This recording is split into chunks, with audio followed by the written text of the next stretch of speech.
Hi friends, non visual സൊല്യൂഷൻസിൻ്റെ പുതിയൊരു വീഡിയോയിലേക്ക് എല്ലാവർക്കും സ്വാഗതം. ഹായ് ഫ്രണ്ട്സ്, പുതിയൊരു എപ്പിസോഡിലേക്ക് എല്ലാവർക്കും സ്വാഗതം. I am Joan. ഇത് നമ്മൾ ഓഡിയോ ലാബിൻ്റെ വളരെ യൂസ്ഫുൾ ആയിട്ടുള്ള ഒരു ഫീച്ചറാണ് പരിചയപ്പെടുന്നത്. ഓഡിയോ ലാബ് ഉപയോഗിച്ച് ഓഡിയോയിൻ്റെ സ്പീച്ച് റേറ്റ് അതുപോലെ തന്നെ പിച്ച് ഇത് രണ്ടും നമുക്ക് എങ്ങനെ വളരെ ഈസി ആയിട്ട് തന്നെ ചേഞ്ച് ചെയ്യാം എന്നുള്ളത് നമുക്ക് നോക്കാം. അപ്പോൾ അതിനായിട്ട് ഞാൻ ആദ്യം ഓഡിയോ ലാബ് ഓപ്പൺ ചെയ്യുന്നു. ഓഡിയോ ലാബ് ഓപ്പൺ ചെയ്യുക. ഓഡിയോ ലാബ് ഓപ്പൺ ചെയ്തതിന് ശേഷം നമ്മൾ റൈറ്റിലേക്ക് സ്വൈപ്പ് ചെയ്ത് നോക്കാം. Play games, trim audio, mix audio, അങ്ങനെ കുറച്ച് ഓപ്ഷൻസ് ഉണ്ട്. സ്വൈപ്പ് ചെയ്ത് സ്പീച്ച് ചേഞ്ചർ എന്ന് പറയുന്ന ഒരു ഓപ്ഷൻ ഉണ്ട്. അത് നമ്മൾ സെലക്ട് ചെയ്യണം. ഞാൻ റൈറ്റിലേക്ക് വീണ്ടും സ്വൈപ്പ് ചെയ്യുന്നു.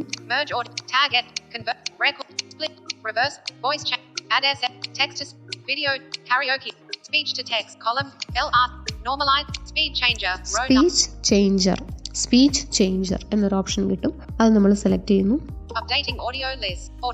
അപ്പോൾ നമ്മൾ ചെന്ന് നിൽക്കുന്നത് നമ്മുടെ ഓഡിയോ ലിസ്റ്റിലേക്കായിരിക്കും. ഇതിൽ നിന്ന് നമുക്ക് ഏത് ഓഡിയോയിൻ്റെ സ്പീഡാണോ പിച്ചാണോ ചേഞ്ച് ചെയ്യേണ്ടത് ആ ഓഡിയോ നമ്മൾ സെലക്ട് ചെയ്യാം. ഞാൻ ഒരു ഓഡിയോ സെലക്ട് ചെയ്യുന്നു. ഓക്കെ, സെലക്ട് ചെയ്ത് കഴിയുമ്പോൾ പിന്നെ നമ്മൾ ചെന്ന് നിൽക്കുന്ന വിൻഡോയിൽ ശ്രദ്ധിക്കേണ്ട കാര്യങ്ങൾ സ്പീച്ച് ചേഞ്ചർ, വോളിയം ഒരു ബട്ടൺ ഉണ്ടാവും. പിന്നെ ഈ ഓഡിയോന്റെ പേര് ടൈറ്റിൽ ഉണ്ടാവും. നമുക്കതവിടെ പ്ലേ ചെയ്ത് നോക്കാനായിട്ടുള്ള ഓപ്ഷൻ ഉണ്ടാവും. ഇന്ത്യ ഈസ് മൈ കൺട്രി എന്ന് പറയുന്ന വളരെ ചെറിയൊരു ഓഡിയോ ആണത്.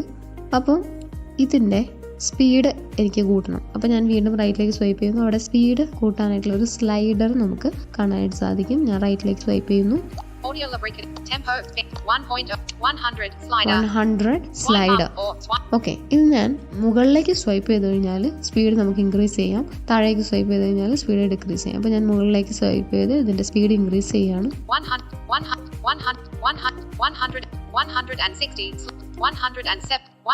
ഓക്കെ, ഇനി ഞാൻ അതൊന്ന് പ്ലേ ചെയ്ത് നോക്കുന്നു. വീണ്ടും ലെഫ്റ്റിലേക്ക് സ്വൈപ്പ് ചെയ്താൽ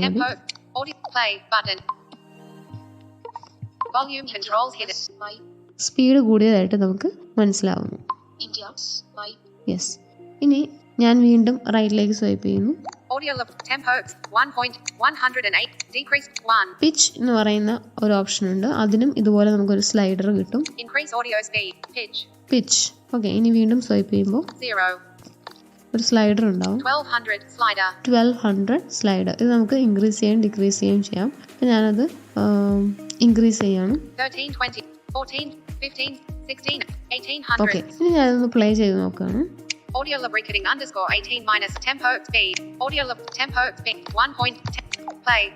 ഓക്കെ, പ്ലേ ചെയ്ത് നോക്കുന്നു.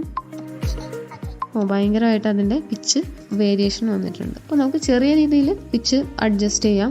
അതുപോലെ സ്പീഡ് നമുക്ക് ആവശ്യമുള്ള രീതിയിൽ നമുക്ക് ഇത് ഇൻക്രീസ് ചെയ്യാവുന്നതാണ് അല്ലെങ്കിൽ ഡിക്രീസ് ചെയ്യാവുന്നതാണ്. അപ്പോൾ ഞാൻ ഇതുകൂടെ നമുക്ക് പിച്ച് കുറയ്ക്കാം.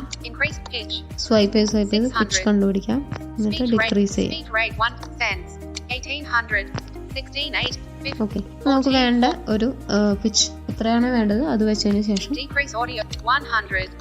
നമുക്കവിടെ സേവ് ബട്ടൺ കിട്ടും. ആ സേവ് ബട്ടൺ കൊടുക്കുക. സേവ് ബട്ടൺ കിട്ടും. സേവ് കൊടുത്തു കഴിഞ്ഞാൽ ഇത് പുതിയൊരു ഓഡിയോ ആയിട്ട് ഇത് കൺവേർട്ട് ആവുന്നതായിരിക്കും. അതായത് സ്പീഡും പിച്ചും അഡ്ജസ്റ്റഡ് ആയിട്ടുള്ള പുതിയൊരു ഓഡിയോ ആയിട്ട് ഇത് കൺവേർട്ട് ആവുന്നതായിരിക്കും. ഞാൻ സേവ് ബട്ടൺ സെലക്ട് ചെയ്യുന്നു.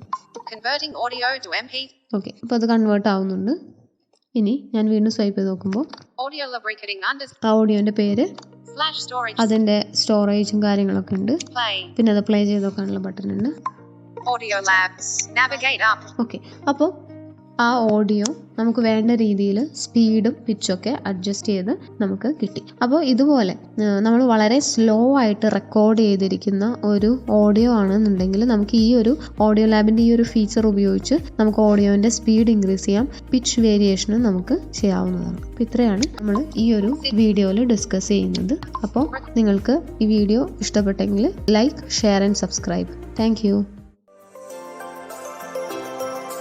ഈ വീഡിയോ ഉപകാരപ്രദമായെങ്കിൽ തീർച്ചയായും ലൈക്ക് ചെയ്യുക, നിങ്ങളുടെ ഫ്രണ്ട്സിലേക്ക് ഷെയർ ചെയ്യുക. ഈ ചാനൽ ഇതുവരെയും സബ്സ്ക്രൈബ് ചെയ്തിട്ടില്ലാത്തവർ ചാനൽ സബ്സ്ക്രൈബ് ചെയ്യുക. ഇതുപോലെ നിങ്ങൾക്ക് യൂസ്ഫുൾ ആയിട്ടുള്ള മറ്റൊരു വീഡിയോയുമായി നമുക്കിനിയും കണ്ടുമുട്ടാം.